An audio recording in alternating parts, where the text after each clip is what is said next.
নমস্কাৰ এই মুহূৰ্তত আহি পৰিছে সন্ধিয়াৰ কেইবাটাও বিগ ব্ৰেকিং নিউজ। আজি হৈছে 23 জুন। অৰুণোদয়ৰ প্ৰতিজন হিতাধিকাৰীৰ বাবে ভাল খবৰ। 1250 টকা নহয় 3000 টকা পাবলৈ আজি কৰক এইকেইটা গুৰুত্বপূৰ্ণ কাম। অসমৰ মুখ্যমন্ত্ৰী ডক্টৰ হিমন্ত বিশ্ব শৰ্মাই ফেচবুক লাইভ যোগে কৰিছে বৃহৎ ঘোষণা। যদি আপুনি চৰকাৰী কৰৰ বাবে আবেদন কৰিব পৰা নাই, নতুনকৈ লাভ কৰিব চৰকাৰী কৰ। নতুনকৈ চৰকাৰী কৰৰ আবেদন প্ৰক্ৰিয়া আৰম্ভ হৈছে। কেৱল এয়াই নহয়, আত্মগত প্ৰতিজন মহিলাৰ বেংক একাউণ্টত 25,000 টকা সোমাব। যদি আপুনি 10,000 টকাৰ চেক পাইছে, ভাল খবৰ। ৰেচন কাৰ্ড থাকিলে জনতাই চেনি দালি নিমখ লগতে লাভ কৰিব মিঠাতেল। অসমৰ মুখ্যমন্ত্ৰী ডক্টৰ হিমন্ত বিশ্ব শৰ্মাই কোটি কোটি কৃষকৰ একাউণ্টত 11,000 টকা সোমাই দিব। PM কিষাণত 2,000 টকা পালে নে নাই কমেণ্ট কৰি জনাব। লগতে কেইবাটাও ৰাজনৈতিক খবৰৰ লগতে অৰাজনৈতিক খবৰ যুগত কৰা হৈছে আজিৰ দিনটোত। গোটেই অসম তথা ভাৰতৰ বিভিন্ন প্ৰান্তৰ পৰা যুগত হৈছে কেইবাটাও ডাঙৰ খবৰ। এনেবোৰ খবৰ নিতৌ পাই থাকিবলৈ চেনেলটি ছাবস্ক্ৰাইব কৰি ভিডিঅ'ত এটা লাইক কৰিবলৈ নাপাহৰিব। আজিৰ আমাৰ প্ৰথম খুবেই গুৰুত্বপূৰ্ণ খবৰ হৈছে অসমবাসীৰ বাবে এটা ডাঙৰ খবৰ। আহি গ'ল PMAYU 2.0। 1 কোটি লোকৰ চৰকাৰী ঘৰৰ বাবে আৰম্ভ হৈছে আবেদন প্ৰক্ৰিয়া। যদি আপুনি এতিয়ালৈকে চৰকাৰী ঘৰ পোৱা নাই বা আপোনাৰ চৰকাৰী ঘৰৰ তালিকাত নাম অহা নাই, তেন্তে আপোনাৰ বাবে অত্যন্ত ভাল খবৰ। যিসকল হিতাধিকাৰীয়ে চৰকাৰী ঘৰৰ বাবে আবেদন কৰিছিলে 11 তাৰিখত লাখ লাখ হিতাধিকাৰী একাউণ্টত চৰকাৰী ঘৰৰ প্ৰথম কিস্তি টকা ৰিলিজ কৰিছে চৰকাৰে। যদি আপুনি আবেদন কৰিব পৰা নাই বা আপুনি আবেদন কৰিছিলে তালিকাত আপোনাৰ নাম অহা নাই, তেনে ক্ষেত্ৰত নতুনকৈ পুনৰ আপুনি চৰকাৰী ঘৰৰ বাবে আবেদন কৰিব পাৰিব। নতুনকৈ 1 কোটি লোকে লাভ কৰিব বিনামূলীয়াকৈ চৰকাৰী পকী ঘৰ। কেনেকৈ কৰিব আপুনি চৰকাৰী ঘৰৰ বাবে আবেদন? 5বিধ নথিৰে কৰিব পাৰিব আবেদন। কি কি নথি পত্ৰৰ প্ৰয়োজন হ'ব চৰকাৰী ঘৰ আবেদনৰ বাবে আজি আপুনি নোট কৰি ৰাখক। আবেদনকাৰী আধাৰ কাৰ্ড প্ৰয়োজন হ'ব আৰু পৰিয়ালৰ সকলো সদস্যৰে এতিয়াৰ পৰা আধাৰ কাৰ্ড প্ৰয়োজন হ'ব। আগতে যিজন ব্যক্তিয়ে আবেদন কৰিছিল অকল সেইজন ব্যক্তিৰ আধাৰ কাৰ্ড প্ৰয়োজন হৈছিল। এতিয়াৰ পৰা ঘৰৰ সকলো সদস্যৰে আধাৰ কাৰ্ড প্ৰয়োজন হ'ব। আয়ৰ প্ৰমাণপত্ৰ, আবেদনকাৰী সক্ৰিয় বেংক একাউণ্ট আৰু মাটিৰ দলিল প্ৰয়োজন হ'ব চৰকাৰী ঘৰ আবেদন কৰাৰ সময়তে। প্ৰথমতে আপুনি যাব লাগিব PMAYMIS.gov.in পৰ্টেললৈ। যদি আপুনি ভাবিছে চৰকাৰী ঘৰৰ বাবে আবেদন কৰিব, প্ৰথমতে এইটো পৰ্টেলত আপুনি ভিজিট কৰিব লাগিব আৰু আবেদনৰ পূৰ্বে কৰা হ'ব লাগিব যোগ্যতা নিৰ্ণয়। আপুনি এইটো ফৰ্ম ফিল আপ কৰিব পাৰিব নাই বা আপুনি চৰকাৰী ঘৰৰ বাবে যোগ্য নাই, তাৰ বাবে আধাৰ কাৰ্ডৰ নম্বৰৰ সহায়তে আপুনি এলিজিবিলিটি চেক কৰিব লাগিব। যেতিয়া আপুনি আধাৰ কাৰ্ডৰ নম্বৰটো বহাই দি আপুনি চেকত ক্লিক কৰিব, লগে লগে আপোনাৰ ওচৰত এটা ফৰ্ম খোল খাব আৰু তাৰপিছতে আপুনি ঘৰতো বহি সেই ফৰ্মটো ফিল আপ কৰিব পাৰিব আৰু নতুনকৈ চৰকাৰী ঘৰৰ বাবে আবেদন কৰিব পাৰিব। আবেদন সম্পূৰ্ণ হ'লে ঘৰৰ তালিকাত অন্তৰ্ভুক্ত হ'ব হিতাধিকাৰীৰ নাম। তালিকাত নাম আহিলে লাভ কৰিব চৰকাৰী পকী ঘৰৰ ধনৰাশি। যদি আপুনি চৰকাৰী ঘৰৰ বাবে এতিয়ালৈকে আবেদন কৰিব পৰা নাই, অতি শীঘ্ৰ কৰক আবেদন। কেনেকৈ আবেদন কৰিব, কোনটো পৰ্টেলৰ জৰিয়তে আবেদন কৰিব, নিশ্চয় সম্পূৰ্ণকৈ জানিলে কি কি নথি পত্ৰ লাগিব সেই সকলোকে জানিলে আজিৰ ভিডিঅ'ত যিমান পাৰা সকলোকে শ্বেয়াৰ কৰি জনাই দিব। তাৰপিছত অসমবাসীৰ ৰাইজক জনাইছোঁ আমাৰ পৰৱৰ্তী খুবেই গুৰুত্বপূৰ্ণ খবৰ। লগতে এটা ডাঙৰ খবৰ, LPG গ্ৰাহকসকলৰ বাবে ডাঙৰ খবৰ আহি পৰিছে। আপোনাৰ ঘৰত বিনামূলীয়া ৰন্ধন গেছ আছে নেকি? তেনে ক্ষেত্ৰত আজিৰ পৰা আপুনি সাৱধান হওক। 30 জুনৰ ভিতৰতে কৰি লওক এইকেইটা জৰুৰী কাম। অন্যথা সন্মুখীন হ'ব পাৰে সমস্যাৰ। আপোনাৰ ঘৰত বিনামূলীয়াকৈ ৰন্ধন গেছ আছে নেকি? যদি LPG গেছ আছে, তেনে ক্ষেত্ৰত আজিৰ ভিতৰত যিমান পাৰে সকলোকে শ্বেয়াৰ কৰি জনাই দিয়ক। বন্ধ হ'ব পাৰে গেছ চিলিণ্ডাৰৰ ডেলিভাৰী। বেংক একাউণ্টলৈ অহা গেছৰ ৰাজসাহায্য হ'ব পাৰে বন্ধ। সকলো LPG গ্ৰাহকৰ বাবে EKYC কৰাটো বাধ্যতামূলক। কেনেকৈ কৰিব আপুনি EKYC? অনলাইন আৰু অফলাইন দুয়োটা প্ৰক্ৰিয়াৰ মাজেৰে আপুনি কৰিব পাৰিব KYC আপডেট। LPG পাছবুক, আধাৰ কাৰ্ড আৰু লিংক থকা মোবাইল নম্বৰটোলৈ গেছ এজেঞ্চিলৈ যাওক আৰু তাত থকা বায়'মেট্ৰিক মেচিনত আঙুলি চাপ দি EKYC ভেৰিফিকেশ্যন কৰিব পাৰিব। হয়, এটা ডাঙৰ খবৰ। মোবাইল এপৰ জৰিয়তেও অনলাইনযোগে কৰিব পাৰিব KYC। গেছ কোম্পানীটোৱে অফিচিয়েল মোবাইল এপ্লিকেশ্যনত ডাউনলোড কৰক। প্ৰথমতে আপুনি গেছ কোম্পানীৰ যিটো মোবাইল এপ্লিকেশ্যন, সেই এপ্লিকেশ্যনটো ডাউনলোড কৰিব লাগিব আৰু ইয়াৰ বাবে আধাৰ ফেচ ID এপটোৰ প্ৰয়োজন হ'ব। আৰু এপত থকা EKYC অপশ্যনত গৈ আধাৰ কাৰ্ডৰ নম্বৰ দি আপুনি ফেচ অথেণ্টিকেশ্যন কৰি ঘৰতে বহি কৰিব পাৰিব এই কাম কাজ।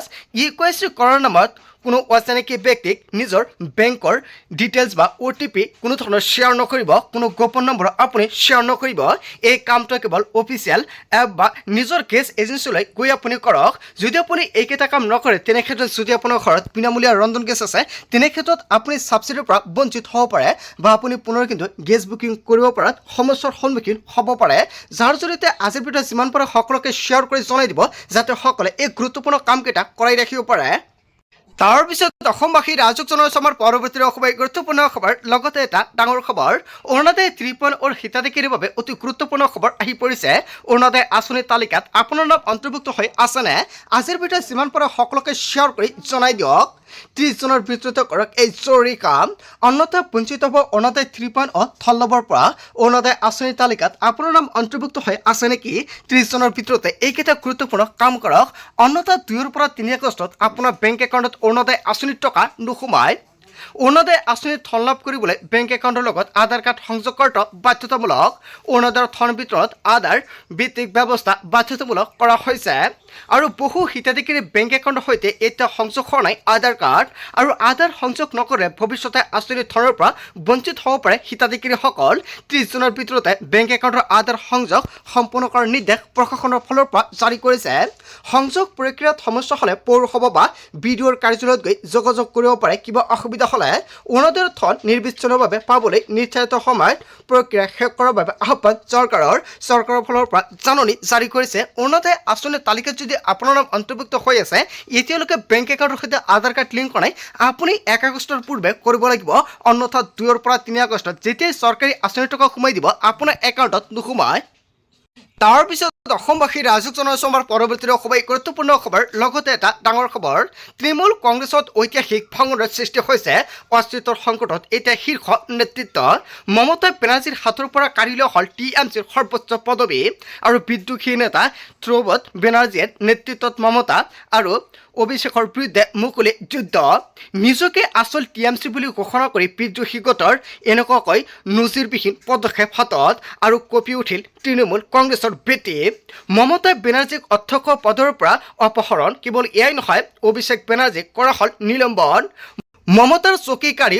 অৰুপ্ৰয়োগ দলৰ নতুন অধ্যক্ষ ঘোষণা বিদ্ৰোহী শিবিৰৰ হয় কেইবাটাও গুৰুত্বপূৰ্ণ খবৰ আহি পৰিছে আজিৰ দিনটোত তাৰ পিছত অসমবাসী ৰাজক জনাইছে আমাৰ পৰৱৰ্তী অসমীয়া গুৰুত্বপূৰ্ণ খবৰ লগতে এটা ডাঙৰ খবৰ আন্দোলন কৰাৰ বাবে পিছুৱাইছে অসমৰ মুখ্যমন্ত্ৰী ডক্টৰ হিমন্ত বিশ্ব শৰ্মাই অসমীয়াক লৈ কেইবাটাও বৃহৎ মন্তব্য কৰিছে আন্দোলন নকৰাৰ বাবে সংখ্যালঘুৱে পাইছে চাকৰি অসমত একেবাৰে আন্দোলন নকৰা জাতি হৈছে সংখ্যালঘু আন্দোলন নকৰাৰ বাবে সংখ্যালঘুৰ ল'ৰা ছোৱালী হৈছে ডাক্তৰ আৰু ইঞ্জিনিয়াৰ আন্দোলনমুখী মানসিকতাৰ কাৰণে অসমৰ যুৱক যুৱতী শিক্ষা আৰু চাকৰিৰ দিশত পিছুৱাই গৈছে আৰু অসমত একেবাৰে আন্দোলন নকৰা সম্প্ৰদায়টো হৈছে সংখ্যালঘু সম্প্ৰদায় অসমৰ 1500 মেডিকেল চিটৰ ভিতৰত 400 মেডিকেল চিট সংখ্যালঘু লোকে পাই থাকে আৰু যিসকলে আন্দোলন নকৰে তেওঁলোকে বছৰি মেডিকেলত 350টা চিট লাভ কৰে অসমীয়া আন্দোলন কৰোঁতে বাকীসকলৰ অন্য লোকে লৈ গুচি যায় আৰু নামনি আৰু মধ্য অসমৰ সংখ্যালঘু ল'ৰা ছোৱালীয়ে মেডিকেলত প্ৰায় 400 চিট লৈ গৈছে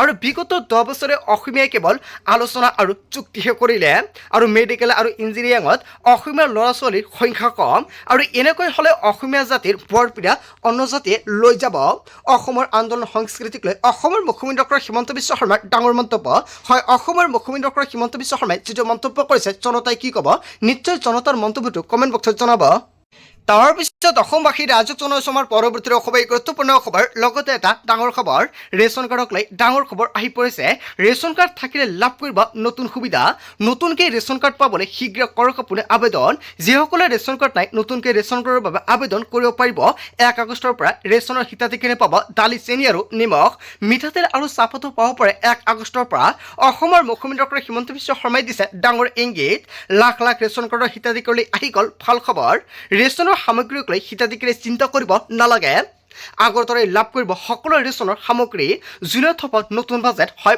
মাজত কেইটামান দিন বাকী আছে 1 জুলাইৰ পৰা নতুন বাজেট ঘোষণা কৰা হ'ব আৰু বাজেটৰ পিছতে পুনৰ ৰেচন কাৰ্ড বন্ধ হোৱা সামগ্ৰী দিয়া হ'ব বুলি ঘোষণা কৰিছে অসমৰ মুখ্যমন্ত্ৰী ডক্টৰ হিমন্ত বিশ্ব শৰ্মাই ঘোষণা কৰিছে মন্ত্ৰী কৌশিক ৰায়ে যুদ্ধকালীন পৰিস্থিতিৰ বাবে কিছু প্ৰভাৱ পৰিছে আৰু শীঘ্ৰে মূল্যবৃদ্ধি ৰোধ কৰা হ'ব বুলি ঘোষণা কৰিছে মূল্যবৃদ্ধিক লৈ কেইবাটাও বৃহৎ মন্তব্য কৰিছে ৰেচন কাৰ্ডক লৈ আহি পৰিছে কেইবাটাও বৃহৎ খবৰ তাৰ পিছত অসমবাসী ৰাজক জনাইছে আমাৰ পৰৱৰ্তী অসমীয়া গুৰুত্বপূৰ্ণ খবৰ লগতে এটা ডাঙৰ খবৰ মধ্য অসমত পুনৰ চলিব উচ্ছেদ অভিযান শতাধিক পৰিয়াললৈ উচ্ছেদৰ জাননী প্ৰশাসনৰ হয় আন এটা বিগ ব্ৰেকিং নিউজ আহি পৰিছে ৰাজ্যত যিকোনো সময়ত যিকোনো পৰিস্থিতিত ভয়ংকৰভাৱে উচ্ছেদ অভিযান চলাব পাৰে চৰকাৰ প্ৰশাসনে উচ্ছেদৰ জাননীৰ পাছতে হাহাকাৰ শতাধিক পৰিয়ালত নতুন বাজেট ঘোষণা কৰাৰ পিছতে ৰাজ্যত ভয়ংকৰভাৱে হ'ব উচ্ছেদ অভিযান দবকাৰ যমুনা মৌৰংগা সংৰক্ষিত বনাঞ্চলত চলিব উচ্ছেদ অভিযান 7 দিনৰ ভিতৰত যাৱতীয় নথি পত্ৰ পত্ৰ জমা দিয়াৰ নিৰ্দেশনা জাৰি কৰিছিল আৰু বন বিভাগে ভূমি আবণ্টন দিয়াৰ অভিযোগ বেদখলকাৰীক আৰু উচ্ছেদৰ বিৰোধিতা কৰি উচ্চ ন্যায়ালয়ৰ দ্বাৰস্থ হৈছিল বেদখলকাৰী। উচ্চ ন্যায়ালয়ে বনাঞ্চলৰ ভূমি খালী কৰিবলৈ দিছিল নিৰ্দেশনা। হয়, এটা ডাঙৰ খবৰ আহি পৰিছে। 2 আৰু 3 জানুৱাৰীত উচ্ছেদ অভিযান চলিছিল দবকাত আৰু পুনৰ ভয়ংকৰভাৱে উচ্ছেদ অভিযান চলাব চৰকাৰ প্ৰশাসনৰ ফালৰ পৰা। বন্ধু বান্ধৱীসকল, আজিৰ মূল ভিডিঅ'খনত আপোনালোকক এইখিনি সৰু কেইটামান ইনফৰমেশ্যন দিবলগীয়া আছিলে। ভিডিঅ'টি ভাল লাগিলে লাইক কমেণ্ট শ্বেয়াৰ কৰক। চ' থেংক ইউ ফৰ ৱাচিং ফুল ভিডিঅ'।